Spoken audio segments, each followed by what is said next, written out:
कक्षा 11वीं, विषय हिंदी। नमस्कार, मैं संदीप अरोटे, SMR के BKA महिला महाविद्यालय नासिक, हिंदी विषय से संबंधित सभी छात्रों का हृदयपूर्वक स्वागत। ऑनलाइन लेक्चर सीरीज में पिछले वीडियो में हमने उषा की दीपावली लघु कथा का अध्ययन किया था। आज हम दूसरी लघु कथा मुस्कुराती चोट इस लघु कथा का अध्ययन करने वाले हैं। ये दोनों लघु कथा श्रीमती संतोष श्रीवास्तव जी ने लिखी है। इस लघु कथा में गरीब परिवार का एक लड़का है। उनकी आर्थिक स्थिति अच्छी नहीं है। आर्थिक अभाव के कारण वह अपनी पढ़ाई नहीं कर पा रहा है। पढ़ाई करने के लिए उसके पास पैसे नहीं हैं। पढ़ाई करने के लिए किताबें ज़रूरी होती है, लेकिन किताब खरीदने के लिए उनके पास पैसे नहीं हैं। माँ चौका बर्तन करके कुछ पैसे कमाती है। बबलू के पिताजी हमेशा बीमार रहते हैं। अपनी माँ का हाथ बटाने के लिए बबलू घर घर जाकर रद्दी इकट्ठा करता है और रद्दी दुकानदार को बेचता है। लेकिन यहाँ बाल मजदूरी जैसी समस्या देखने को मिलती है। छात्रों, आपको पता होना चाहिए कि कम उम्र में बच्चों को किसी काम में नहीं लगाना चाहिए। ये एक कानूनन अपराध माना जाता है।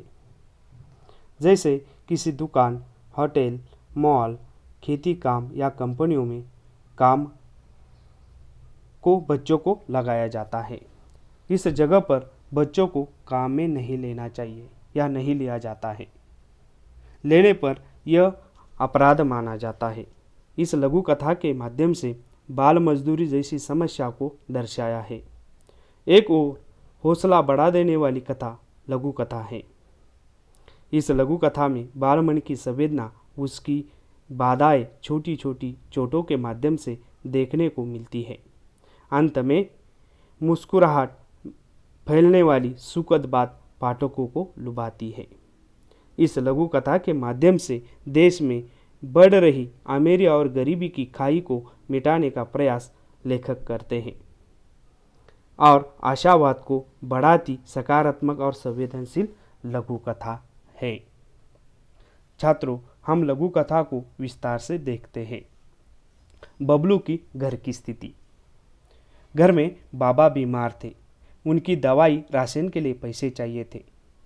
देखो, बबलू के परिवार में 3 सदस्य हैं, खुद बबलू, माँ और बाप। लेकिन पिताजी बीमार रहते हैं। उनकी दवाई के लिए और राशन के लिए पैसे लगते हैं। इसलिए माँ 4 घर में जाकर चौका बर्तन करके जितना लाती है सब बाबा की दवाई और घर में लग जाता है। चौका बर्तन यानी रसोई बन चुकने पर चौका बर्तन आदि साफ करने की क्रिया या भाव। बबलू की पढ़ाई बीच में ही छूट गई थी। माँ को सहारा देने के लिए बबलू ने घर घर जाकर रद्दी इकट्ठा करना शुरू कर दिया था। पढ़ाई की प्रति उनकी लालसा बनी थी। लालसा यानी कुछ पाने की बहुत अधिक इच्छा, चाह। माँ का हाथ बटाने के लिए बबलू घर घर जाकर रद्दी इकट्ठा करके रद्दी दुकानदार को बेचता है। बबलू के पास किताबें खरीदने के लिए पैसे न होने के उसकी स्कूल छूट गई थी। उस दिन भी तराजू पर रद्दी तोलते हुए बबलू की नज़र लगातार स्कूल की उन किताबों पर थी जिसे रद्दी में बेचा जा रहा था। एक दिन की घटना है। बबलू एक घर में रद्दी लेने के लिए गया था। उस रद्दी में स्कूल की किताबें थे। रद्दी तोलते समय बबलू की नज़र बार बार उन किताबों पर जा रही थी जिसे रद्दी में बेचा जा रहा था। बबलू के मन में विचार आता है कि वह चाह रहा था कि वे किताबें उसे मिल जाए। चाह यानी इच्छा, अभिलाषा कि वह किताबें मुझे मिलने चाहिए, ऐसे बबलू को लग रहा था। मालकिन और बबलू की बातचीत। स्कूल नहीं जाता तू, अजीब है तेरे माँ बाप जो तुमसे काम कराते हैं। घर मालकिन ने तराजू के कांटे पर नज़र जमाए कहा। देखो छात्रों, आपको तराजू और उसकी कांटों की तस्वीर दी हुई है, आपके सामने है।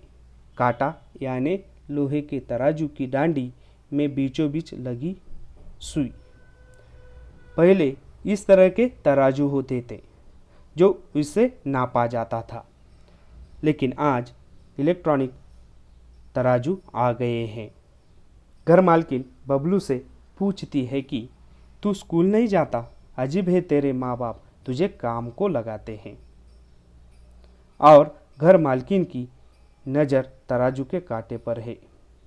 तराजू के कांटे पर घर मालकिन की नज़र इसलिए है कि बबलू उससे वजन कम ना करे, इसलिए उन्होंने नज़र कांटे पर जमाए रखी थी।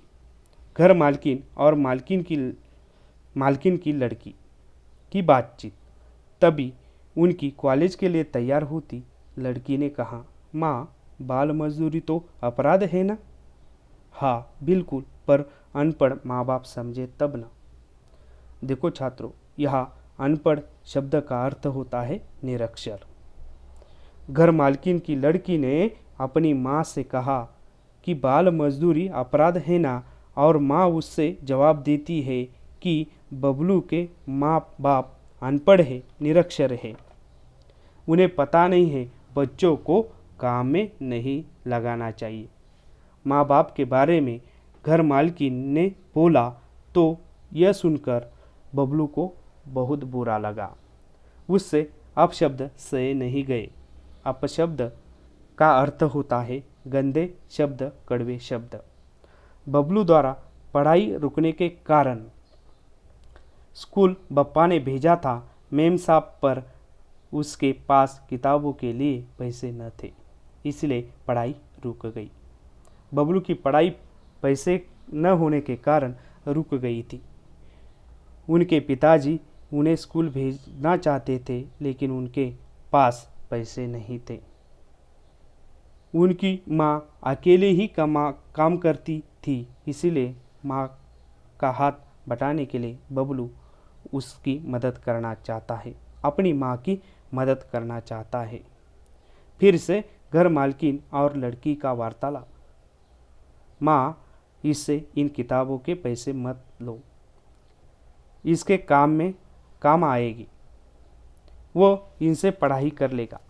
माँ को अपनी लड़की कह रही है कि जो हम किताबें रद्दी में दे रहे हैं उनके पैसे मत लो, क्योंकि यह किताबें बबलू के काम में आएंगे, वो अपनी पढ़ाई कर लेगा, पूरी कर लेगा।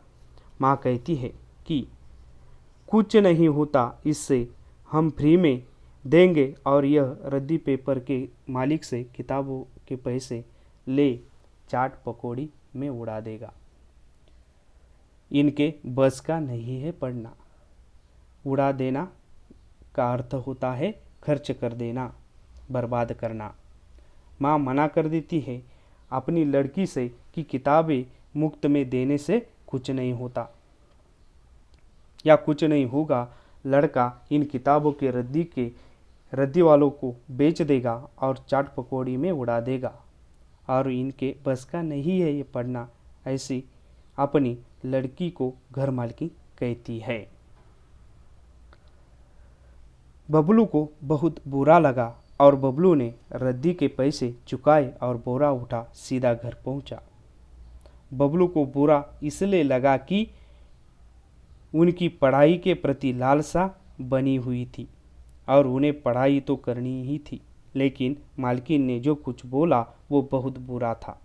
इसलिए उन्होंने किताबें के रद्दी के पैसे घर मालकिन को दे दिए और बोरा उठाकर अपनी घर जा पहुंचा। उसने बोरे में से किताबें निकलकर अलग रख दी। जो किताबें उन्हें ज़रूरी लग रही थी वह किताबें उन्होंने घर में ही रख लिए। फिर बोरा लेकर वो रद्दी पेपर दुकानदार के पास पहुंचा। दुकानदार ने रद्दी तोल किनारे रखी।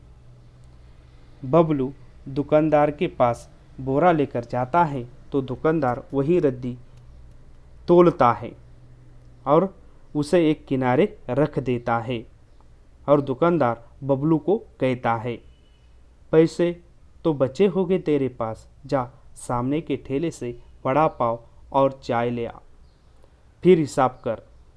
दुकानदार को पता था कि आज बबलू ने रद्दी कम लाई थी, इसीलिए बबलू के पास पैसे बचे होंगे और दुकानदार बबलू से वड़ा पाव और चाय की मांग करता है और हिसाब हम बाद में करेंगे, ऐसे बबलू को कहता है। बबलू ने दुकानदार से अनामत पैसे लिए होंगे, इसीलिए दुकानदार ने उसे कहा होगा कि हम हिसाब बाद में कर लेंगे, पहले सामने के ठेले से वड़ा पाव और चाय ले आ। पर बबलू सिर झुकाए खड़ा रहा। दुकानदार बार बार बोलता रहा पर बबलू टस से मस न हुआ। सिर झुकाना का अर्थ होता है नतमस्तक होना, टस से मस न होना, अटल रहना। बबलू सिर झुकाए खड़ा था क्योंकि उनके पास पैसे नहीं थे वड़ा पाव और चाय लाने के लिए। दुकानदार बार बार उसे बोल रहा है लेकिन बबलू अटल रहता है, हिलता नहीं, एकदम शांत है। अब दुकानदार से रहा नहीं गया, वह झल्ला उठा। झल्ला उठना, क्रोध करना। दुकानदार को लगता है कि मैं बार बार कह रहा हूँ और यह यहाँ पर ही खड़ा है, लेकिन बबलू सिर झुकाए खड़ा है, हिलता नहीं, इसलिए दुकानदार से रहा नहीं जाता है और क्रोध में आकर बबलू को बोलने लगता है। दुकानदार ने बबलू को बुरी तरह से डांटा। अरे क्या हुआ, जाता क्यों नहीं, रुपए खर्च हो गए सेठ। दुकानदार बबलू को पूछता है कि तू जाता क्यों नहीं, तुझे क्या हुआ है। तब बबलू बोलता है, रुपए खर्च हो गए सेठ। क्या तेरे पैसे थे जो खर्च कर दिए। दुकानदार बबलू को बुरी तरह से डांट रहा था, लेकिन बबलू के चेहरे पर मुस्कुराहट दिखाई देती है। बबलू मुस्कुराता है। डांट खाने के बावजूद भी वह मुस्कुरा रहा था। अब वो स्कूल जा सकेगा, उसके पास भी किताबें हैं। वह घर की ओर लौट पड़ा। घर लौटते हुए रास्ते में वही सुबह वाली मालकिन और उनकी लड़की मिल जाती है। बबलू सुबह जिस मालकिन के घर रद्दी लेने के लिए गया था वह उन्हें रास्ते में ही मिल जाती है और उनके साथ वह उनकी लड़की भी है। मालकिन को आश्चर्य होता है। उसके हाथ में किताबें देख मालकिन के आश्चर्य का ठिकाना न रहा। आश्चर्य का ठिकाना न रहने का अर्थ होता है अत्यधिक आश्चर्यचकित होना। वह उसके हाथ में किताबें देख खुश होती है। उसे पता चलता है कि बबलू पढ़ाई की इच्छा अदम्य रखता है